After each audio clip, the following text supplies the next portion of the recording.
Olá a todos, sejam bem-vindos a mais um Não Podcast. Eu sou Helena Margarido, analista de criptoativos e especialista em temas aleatórios.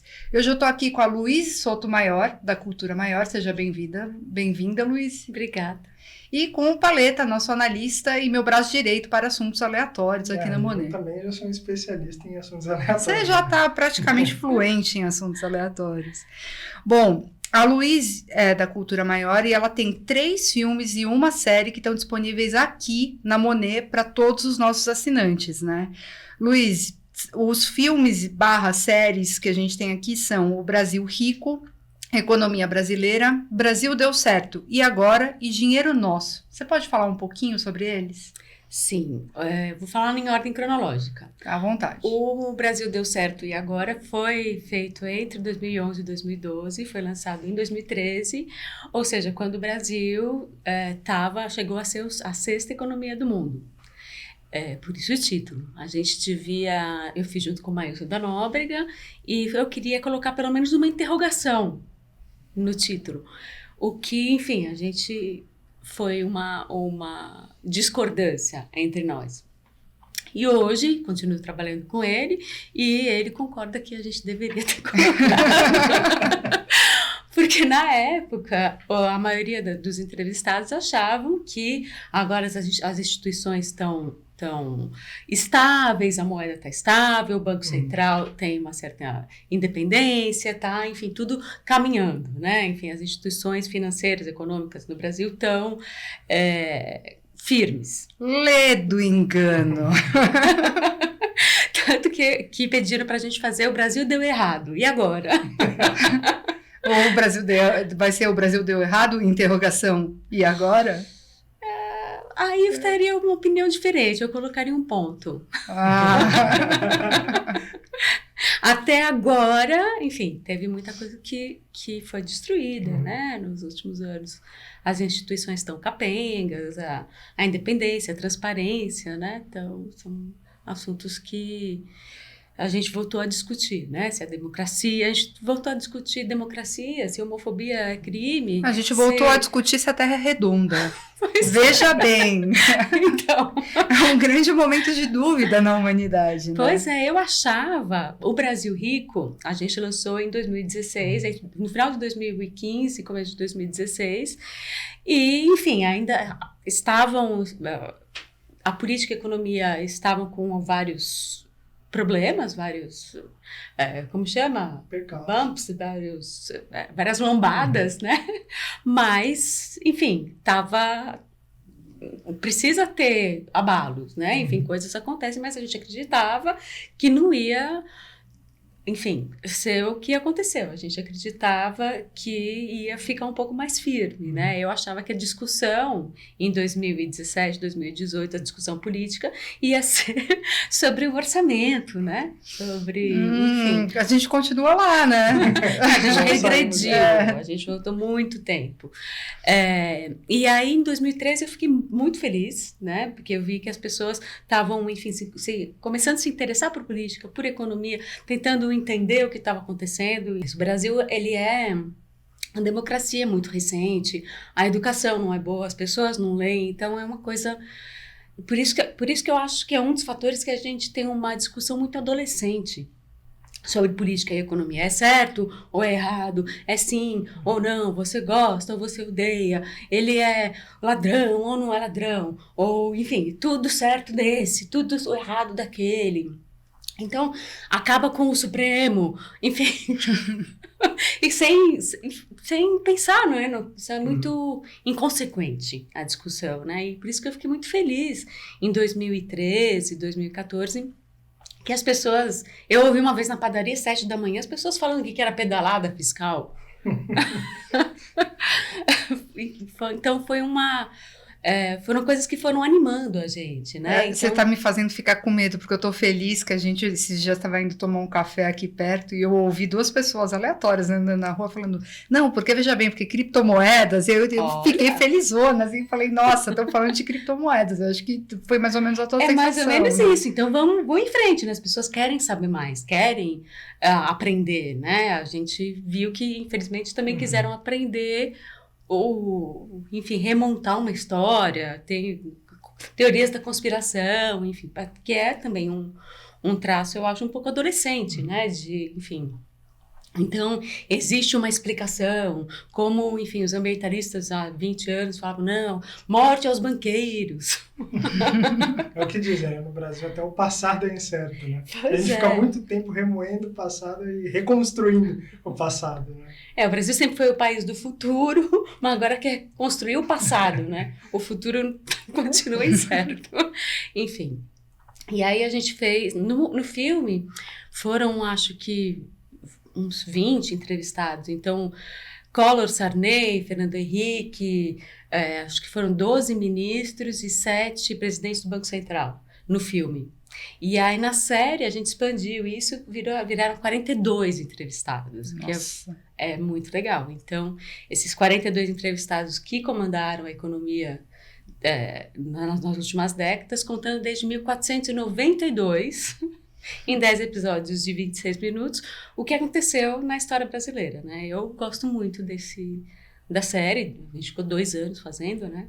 Eu tava falando pra Luísa que eu sou um fã, assim, desse filme. Eu falei pra todo mundo que fez economia ou não, que estudou lá a formação econômica do Brasil, leu o Celso Furtado, praticamente revisitou o livro ali, ouvindo isso tudo da boca dos maiores economistas do país, né? E assim, o mais legal é ver eles debatendo algumas temáticas e você vai ouvindo na voz deles algumas das grandes obras da literatura brasileira, né? Então você ouve, sei lá, Sérgio Buarque de Holanda pela boca do Gustavo Franco e assim, é uma coisa que fica super divertida e leve e que, assim, qualquer estudante ou não, pessoa que tem interesse por economia vai aprender muito, né? Um pouco da fundamentação do porquê nós estamos aqui hoje.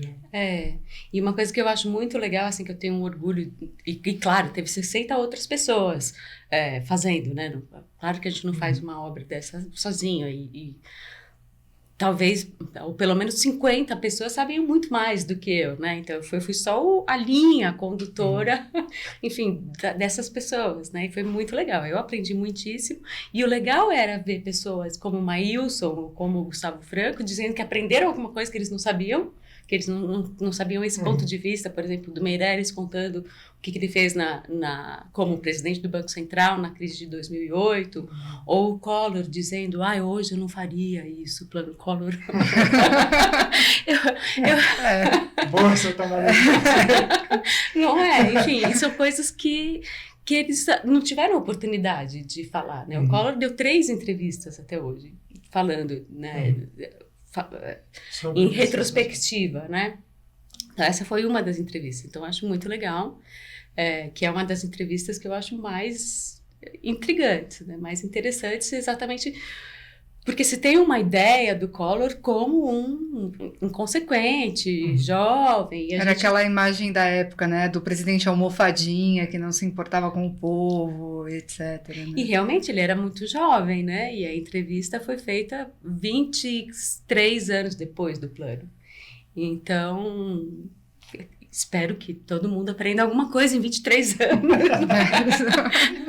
E assim, uma curiosidade, como que era essa preparação? Assim, como que você se preparou para essas entrevistas? Como que era esse bate-papo antes? Com os entrevistados? Com os entrevistados. Eles não têm muito tempo, né? Então, assim, a gente monta o estúdio, espera eles chegar e vai direto para as perguntas. Então, não tem muita preparação. A preparação é com o Maílson, por exemplo, né? Que ele me ensinou tudo que eu sei de economia, né? Foi um mentor, em 2009, a gente escreveu um livro juntos e depois um outro livro, e aí eu dei uma ideia, por que a gente um dia não faz um filme sobre isso? Vamos gravar um vídeo e tal. E aí ele gostou da ideia, né? Eu nunca tinha feito vídeo, eu pensei em, sei lá, num estúdio e ele falando alguma coisa e eu entrevistando, né? A câmera só nele. Ele falou, legal, vamos entrevistar o Fernando Henrique, vamos entrevistar o Henrique Meireles, vamos entrevistar o Gustavo Franco, vamos entrevistar o Gustavo... Eu falei, não, mas eu estava pensando numa coisa mais simples, né? Para fazer tudo isso a gente precisa de patrocínio, a gente precisa fazer, né, um projeto grande, porque eu trabalhei bastante com produção, né? Tudo bem. Vamos lá, a gente faz. Legal. E sem saberem que era impossível, foram lá e fizeram. Mais ou menos isso. E como, enfim, eu não sabia o que eu estava fazendo, eu fui chamar pessoas que sabem, enfim, do que fazem. Então, um grande diretor de fotografia, que vai ser o diretor de fotografia do meu próximo filme, então, do primeiro também. E, enfim, chamando pessoas que... Uma produtora executiva, que foi da O2, eu chamei para fazer a série. E aí teve um grande problema, assim, que eu achava que eu ia ficar na produção. Porque o meu papel, apesar de, né, eu sou jornalista e trabalhei muitas vezes em produção de livro, produção de reportagem, produção de equipe, de revista, enfim, fazer as coisas acontecerem. Mas eu não me achava apta a dirigir, nem a roteirizar, e nem era o intuito, né? Eu queria, enfim, fazer as coisas acontecerem. Então, contratei roteirista, contratei diretor. E aí, primeiro a gente tem uma ideia do que vai ser o filme, faz as entrevistas e depois a gente coloca dentro do roteiro para criar uma história coerente, né? Que tem início, meio e fim. E a roteirista só viria depois, né? Mas com o diretor, eu tive que explicar para o diretor quem era cada uma das pessoas, porque ele não sabia. Nas entrevistas, eu que fazia as perguntas e a lista de perguntas acabava... Mas eu, enfim... E eu achava que ele ia fazer um enquadramento, enfim, ia fazer cinema, não sabia o que fazer. E quem fazia isso era o diretor de fotografia, né? E aí, no final, enfim, não deu nada certo com ele. E aí eu... não sei saber o que fazer, né? Fui procurar alguém que soubesse, que tivesse passado por muitos problemas já. E fui procurar, então, o Hugo Giorgetti, que ele começou a fazer filme em 67, né? Então, ele teve muitos percalços. E na publicidade, no cinema, enfim, a gente teve muitas crises do cinema brasileiro, né? De 67 para cá, né? E aí eu perguntei para ele, olha, eu estou fazendo filme, é o primeiro filme, e não deu certo com o diretor, não sei o que fazer, né? Quem que teve a ideia do filme? Você e o Maílson, né? Quem que foi entrevistar? Né? Foi junto com o Maílson, mas eu ia entrevistar. Você foi? Quem que foi? Quem que juntou a equipe? Quem que escolheu os lugares? Quem que fez os enquadramentos? Foi você, então assina! Toma que o filho é seu. Então é isso que faz um diretor. E assim você virou diretora. Assim eu virei diretora. Eu acho que assim, o trabalho é muito bem sucedido mesmo, porque é muito legal e é gostoso de assistir justamente por essas interconexões, né? Então, da fala do Gustavo Franco, você emana e vai saindo e você vai ver um filme fluido e é uma história, e talvez quem estudou economia conheça a história, mas nos detalhamentos, né, do filme vai ficando gostoso de você pegar essas sutilezas, né? Muitas vezes na forma como é contada a história, muitas vezes te faz ter uma tomada de consciência que às vezes você não teve, né? Mas a história de contar a história, bom, o Maílson é um grande contador de história, e todos os entrevistados deram um monte de entrevistas, né? Então, eles sabem... Enfim, falar pra câmera. Exatamente, sabe falar pra câmera, sabe o que aconteceu na história, estavam como a testemunha-chave, sabem da entrevista, sabem, enfim, ter a coerência, são treinados para isso, então... Não tinha como não ficar bom, né? Com uma diretora ainda que fez toda a ponta de todas as pontas. Então, mas eu só liguei as pontinhas, não... mas eu acho que isso é importante. Na verdade, como você costurar uma peça, né? Sem mas, enfim, dúvida. todas as peças eram muito boas, né? A equipe sempre foi muito boa, os entrevistados, claro, muito bons. E o Maílson sempre como mentor, sempre como... Ele tem uma paciência enorme, né? E ele adora ensinar, ele adora... Então... E diz uma coisa, o que te fez querer abordar cinematograficamente assuntos tão complexos e tão difíceis, né? Economia, política, qual foi teu Na verdade, bom, eu venho do texto, né, revista, jornalismo, e eu escrevi 7 livros. Só que ninguém lê livro. Uma boa tiragem de livro no Brasil é 3.000 exemplares. Nossa. Pois é, 3.000 exemplares tem nesse quarteirão, talvez, 3.000 pessoas, né?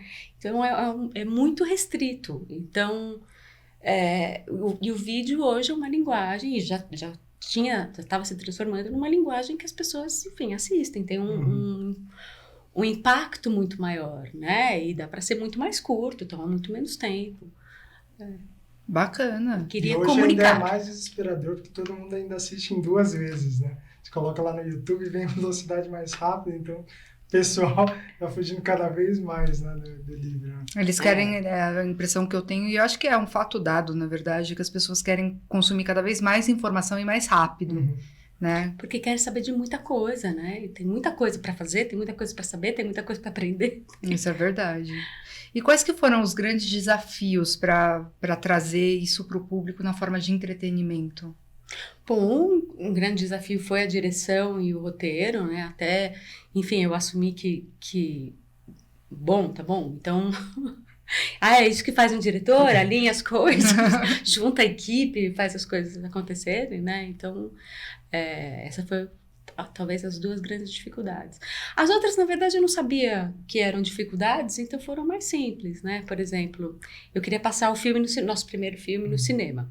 Então, coincidentemente conheci uma porque eu tenho muitos amigos da área de cultura, né? Então, no Happy Hour eu conheci a Elaine, que trabalhava no Itaú Cultural. E aí eu perguntei para ela, como é que faz para passar o filme no Itaú, no cinema Itaú? Você tem que conversar com o Adhemar, que é uma figura incrível, maravilhosa, que a história dele é incrível. Que é o dono do cinema Itaú, e ele chegou a ter mais de 80 salas no Brasil, né? E ele começou comprando uma sala de cinema que estava fechada no centro, desses cinemas clássicos que estavam para, enfim, ser derrubados, e ele só passava filme clássico. Então, Semana, Ingmar Bergman. E, enfim, eu não sabia da história dele até então, mas ele era visto como o cara, na época, né? Se você quer passar um filme no cinema, é ele que vai. Então, ele era visto com um certo receio. Eu, como não sabia nada disso, ela me falou, você precisa falar com o Adhemar. Vai lá no escritório tomar um café, né? Tá bom, vou na terça-feira, né? E aí, quando eu tava chegando, o Adhemar tava saindo para tomar um café. E eu falei, oi, Adhemar, eu sou Luísa e eu quero passar um filme no seu cinema. Como é que eu faço? Você precisa desse documento, desses materiais, né, de divulgação. Tá bom. Na semana seguinte, eu voltei. Oi, Adhemar. Tá aqui tudo que você me pediu, a lição de casa. Pois é. E aí, enfim, ele assistiu o filme, e aí ele me chamou para uma reunião e foi muito legal. Acho que ele olhou para mim e talvez tenha se identificado com o cara que gostava de cinema e comprou um cinema e não sabia o que fazer. E aí ele me ensinou tudo de distribuição no Brasil. Na Bahia funciona desse jeito, a gente escalona as semanas da distribuição desse jeito, em tais dias a gente faz pré-estreias, em tal dia a gente tem que fechar a agenda do mês, em tais meses tem tais programações. Então, por exemplo, um documentário não vai ser lançado nem em dezembro, nem em janeiro, nem em fevereiro. Então, enfim, e aí o filme acabou ficando 11 semanas em cartaz. Caramba! Em 8 capitais. Caramba! Deu certo. Deu certo. Saiu mais de 100 matérias. O filme deu certo, ponto. Sem interrogação. Tem muitos problemas, né, o filme. Tem muitos mas erros. eu acho que é comum a gente encontrar isso no nosso trabalho, sendo autocrítica, né? Você olhando para trás, eu teria feito tal coisa melhor, mas fato é que os filmes são muito legais, a série é muito legal. E ninguém tinha feito ainda um filme de economia, né? Exato. Então, enfim, também não se sabia como é que é. Eu não consegui... Eu tentei buscar exemplos e referências, né? Porque eu não consegui. E ao longo de todas as entrevistas que você fez aí, já perdi as contas, foram 20 primeiro, 42 depois, enfim, de todas elas, qual foi a que mais te impactou? A do Collor. que eu contei, né? Que ele falou do plano Collor, ele falou que ele não faria isso novamente. E, enfim, foi muito interessante. Exato, ele dá muito poucas entrevistas, né? Ele deu 3 entrevistas, um presidente da República, né? Então foi muito interessante, muito curioso, e eu me deparei com a pessoa lá, né? Porque você já ouviu muita gente xingar, porém a pessoa lá, né? E com razão, né? Quantas pessoas quebraram no plano Collor, né? Enfim, não dá para você ser brasileiro e ter passado por aqueles anos e não ter nenhum sentimento sobre a história, né? Você viveu alguma crise que foi gerada por causa do lançamento do plano. Sem dúvida. Eu que sou de 84, lembro, tinha 8 anos na época, 7, 8 anos na época, eu lembro pouca coisa, mas eu lembro que tinha amigos dos meus pais que estavam desesperados. Lembro de algumas coisas, assim, lembro que não foi uma época fácil. Né? Foi a primeira vez que o povo foi pra rua mesmo por uma... Né? Nem nas diretas já tinha ido tanta gente pra rua, não assim na Paulista, pintado, adolescente, enfim, preto, todo mundo falando a mesma coisa, né? É verdade. E qual foi a que você mais gostou? Ai, eu gosto de tantas. Escolhe isso, se pudesse escolher top uma. 2, top 3. Pode ser um top 3, vai. As entrevistas com o Fernando Henrique são sempre ótimas, porque ele tem aquela doçura e aquele lado social Então, é muito, muito bacana. E é calmo, né? Enfim, é o professor falando... É muito, muito gostoso. Do Maílson, claro. A gente, né? Mais de 10 anos que ele me dá aulas de economia, política, comunicação, enfim, frequentemente. Então, são 2 pessoas que eu gosto muito de entrevistar. Eu não sei por que eu ia chutar Fernando Henrique também. Se eu fosse chutar, eu chutaria Fernando Henrique. Eu não sei por quê. Mas aí eu não colocaria no top das entrevistas que eu mais gostei, mas que talvez mais me chamou a atenção foi do Sarney, porque também ele tem um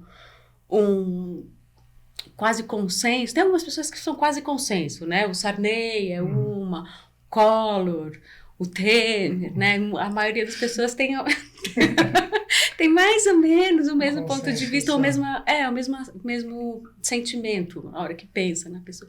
E o Sarney é fofinho. Pois graças ao plano dele eu quase morri.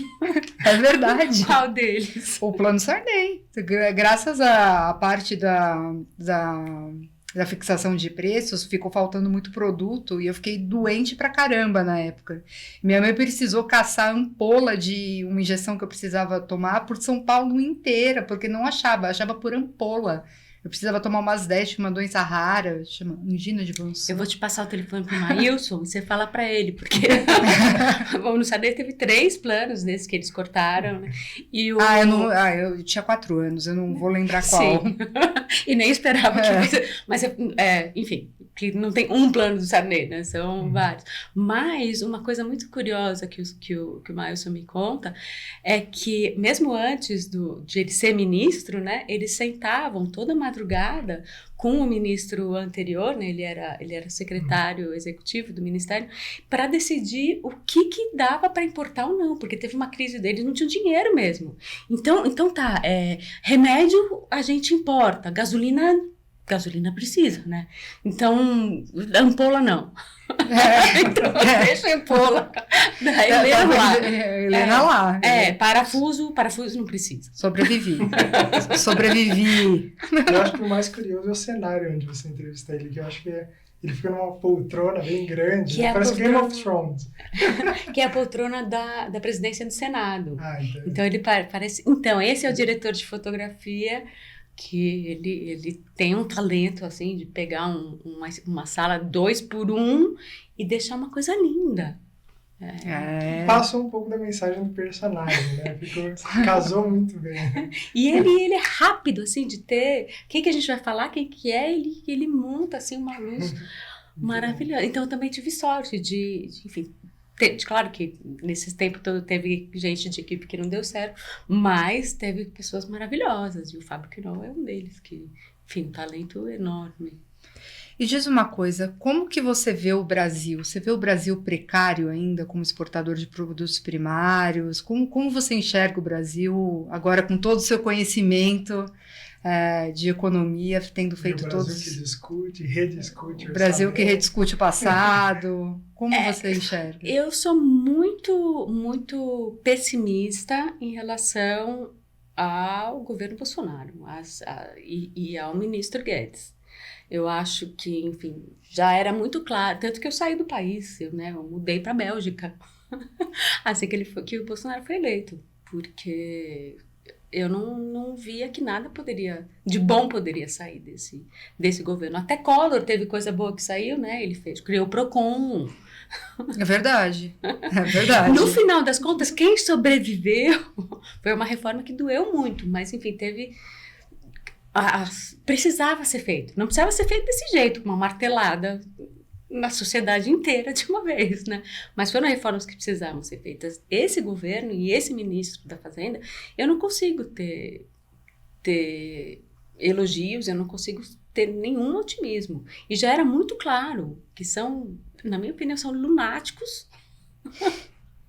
Lunáticos despreparados e que não, isso, muito com uma autoimagem, um ego muito grande. Como assim vai juntar 5 ministérios num só? Não dava conta, né? Imagina, 5 ministérios. O ministro já ficava louco, já ficava ficava sem dormir. Agora, junta 5 numa pessoa só, não dá certo. E aí ele acha que não precisa da equipe. Tudo bem que a equipe dele montou uma equipe boa. Mas se não escuta a equipe... É complicado. Como você acha que a gente chega em 2022? Como Destruído. Eu Mas, acho... assim, o que a gente pode projetar? Assim, 5 anos não dá nem para imaginar, a gente vai ter que passar por 2002 para conseguir... Eu acho que vai ser mais destruído ainda. O orçamento, com certeza, vai ser mais destruído. A confiança na justiça, no sistema judiciário vai ser mais destruído. A confiança nos meios de comunicação vai ser mais destruído. A confiança no Banco Central e nas atitudes do Banco Central vão ser mais colocadas à prova, porque, enfim, existe muita... Antes não existia informação sobre o assunto. E aí, o diálogo que ganhou primeiro, que saiu primeiro, foi a desinformação. Então, as pessoas estão se informando no Brasil paralelo. Desculpa, é uma realidade paralela. Eu acho que eles escolheram super bem o nome, né? Tá aí, ó, temos opiniões para todos os gostos aqui no meu podcast. Fique à vontade para exprimir a sua. E é a minha opinião. Não, exato. Essa questão de e eu acho que é por isso que é tão importante todo o acervo que você tem hoje, né? Porque querendo ou não, assim, quem você entrevistou são as pessoas que estavam de fato lá. Não é opinativo, não é alguém dando opinião. Eu acho que o governo Sarney, eu acho que o governo Collor, não. Você entrevistou as pessoas. E qualquer um que passa por... Enfim, tem que tomar essas decisões, ele é transformado, né? Ele passa a ter um novo ponto de vista sobre o assunto que ele está liderando, né? Sobre qualquer coisa, sobre uma faxina. Você nunca teve que falar com uma faxineira como é que faz as coisas, você nunca teve que fazer faxina. Enfim, na pandemia foi uma ótima oportunidade para você dar valor ao faxineiro, ao síndico. Sim. Enfim. E eu acho que o mais legal é esse corte no tempo, né? Porque o filme, ele fica temporal. É legal você revisitar lá um filme de 2012, 2013 para ver exatamente como que os melhores economistas do país estavam pensando o cenário, né? Ou pelo menos os que dirigiram, né? Pelo menos os que dirigiram, né? Você consegue ter o behind the scenes deles, né? Tentar melhorar a sua previsão, né? A sua capacidade de olhar para o futuro. E diz uma coisa, no Brasil deu certo? Interrogação. E agora? A gente veio a discussão sobre o que é dar certo, né? E para você, o que é dar certo? O que seria o Brasil dar certo, ponto? Bom, aí eu acho que não tem um ponto final. É sempre, no mínimo 3 pontinhos, porque sempre tem o que melhorar. Tanto que em 2013 a taxa de desemprego estava o quê? 5%. o PIB estava crescendo, né? A distribuição de renda tinha sido muito melhor do que qualquer década anterior, né? No Fernando Henrique e Lula I teve uma grande distribuição de renda, diminuiu a fome, diminuiu a pobreza. Então, eu acho que sempre o que melhorar, né? Eu lembro que a gente foi para a rua, né? Em 2013, as pessoas foram para a rua por causa da taxa do ônibus. Não são só 20 centavos. Sim, o que era lindo, que eu achava, sim, a gente quer mais, né? Não tá bom ainda. Só que a gente vendo hoje atrás, fala, nossa, eram só 20 centavos, olha o que está acontecendo com a gasolina. E aí as pessoas, né, começavam a discutir pedalada fiscal, ou seja, estava tendo um crescimento, um debate, ainda não era debate, era muito mais emocional, mais adolescente mesmo, né, enfim, mas as coisas, a transparência aumentou muito, então eu vejo como naquela época a gente tinha uma ideia de que estava sendo construído, então as coisas estavam melhorando, precisa de mais transparência na justiça, precisa de mais transparência nos dados liberados para a imprensa, porque se não fosse a liberação das informações, a gente nem ia saber dos casos de corrupção que tinha, porque enfim, sim, desde a construção de Brasília, Odebrecht e turma estão mandando no país, né? Se não fosse a transparência, e se as instituições não tivessem mais firmes, Banco Central, não ia ter chegado a isso. Não ia ter. E até o impeachment da Dilma não foi o que ruiu as bases. Aliás, enfim, chegou ao impeachment porque as bases estavam mais firmes, porque tinha mais transparência, porque tinha... e não acho... Enfim, a gente vê as pedaladas fiscais da Dilma e agora vê as pedaladas fiscais de 2021... 83 bilhões, tratoraço, coloca precatório, divide em 10 anos, precatório... Isso é pedalada fiscal. É super complicado, né? E assim, às vezes tem muita gente que fala, não, das pedaladas fiscais da Dilma, isso já acontecia no passado, foi um grande motivo para quererem culpar, o motivo que acharam para querer culpar, e para conseguir responsabilizar, etc. E a prática não mudou. Eu acho que a prática já existia, a prática existiu no governo Dilma, e a prática não mudou. Acho que é esse o ponto, né? Mas o impeachment também é um processo político, né? Não Sim. É um processo só... Então, ela caiu pelo processo político. Sim. E aí, enfim, a discussão dá pelo menos 3 filmes. Se devia ter sofrido impeachment ou não. Estamos no aguardo. E agora, assim, para a gente finalizar, né? Crise econômica, política, fiscal, enfim, uma série de problemas tem marcado o Brasil, especialmente nos últimos anos, que era o que a gente estava falando aqui. A dúvida é, você é otimista com relação ao Brasil? No prazo imediato, eu não sou otimista. Em 2022, não existe como a gente não passar por uma grande crise. Se a gente chegar nas eleições sem um golpe antes, já vai ser muito complicado. Se a gente tiver um golpe antes, vai ser mais complicado ainda. Se tiver um processo de impeachment no meio do caminho, vai ser super complicado. E essas 3 possibilidades deixam os líderes mais fracos ainda, e com a Câmara dos Deputados, como a gente está hoje, vão sentar mais em cima ainda. Então, não sou otimista para 2022. Espero que para 2023, para o futuro, espero que exista mais maturidade para as pessoas não serem tão dicotômicas, né? Enfim, isso aqui não é maravilhoso e o outro lado é péssimo, e nem vice-versa, ou, se preferir, todos são péssimos, mas é o que a gente tem. Entre um péssimo e um pior, enfim. A minha opinião é que o problema todo acontece quando isso parece que vira torcida de futebol, né? Tudo deste lado é horrível e tudo deste lado é maravilhoso. Sendo que a gente sabe que nenhum dos lados é maravilhoso. Exatamente.